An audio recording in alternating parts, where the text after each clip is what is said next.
The very first work of art commissioned by Battery Park City Authority was designed by Ned Smyth in 1987. The upper room is a colonnaded column marking the entrance to the Esplanade at Albany Street in the new downtown neighborhood, built on an expanse of landfill in the Hudson River. The inviting sculptural environment suggests a contemporary reimagining of an ancient place, offering sanctuary from the surrounding city. The upper room is an open-air plaza without walls and features pillars made of gravelly concrete aggregate, decorative palm trees, and Near Eastern architectural elements. Inside, it features a long table with chessboards and 12 stools.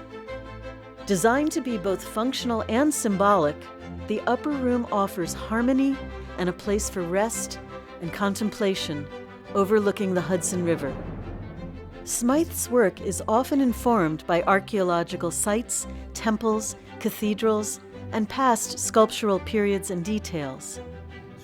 The artist describes his early public work as a search for expressing the whole and an examination of reverence.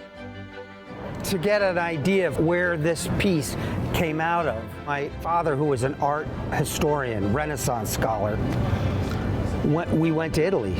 My first year and a half was in Italy. When I was 9, we went back to Italy. After that, summers, my dad would be doing research, so we'd be traveling all over Italy, going to churches, going to museums, so he could do research. As a background, I just saw everything. I'm not Catholic, I wasn't even brought up religious at all, but a church has this feeling when you walk into it. We went to museums. That had another reverence. It was reverence for culture. So what began to develop were these reverent spaces. So when I cast these arcades in gray concrete, it had a real cloistered feeling. And at one point, Dennis Oppenheim, a pretty well-known artist, said to my dealer when I showed them first, he said, "Is he Catholic?" And when she told me that, I went, no, that's not what it's about. Ned's work initially evolved out of minimalism, so the work was very spare and geometric. But by the mid-70s and into the 1980s, his work shifted, and as you can see here, it took on a lot of sort of patterning and decorative elements. And in fact, he became a central figure in a movement which is now known as pattern and decoration. You can see that he's created a kind of architectural space here, and the arcades are somewhat reminiscent of Greek and Roman temples.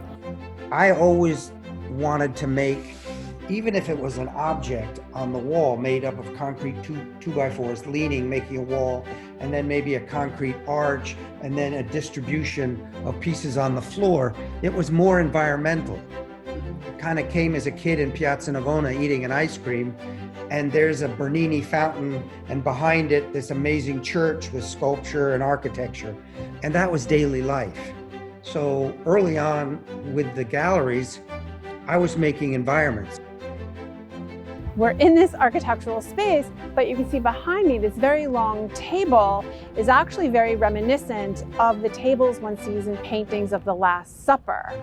But instead of having religious overtones, there are actually chessboards mounted in the table. So it becomes a place where people of the community can come and gather, and people can engage in recreational activities, and people can kind of hang out and enjoy the space.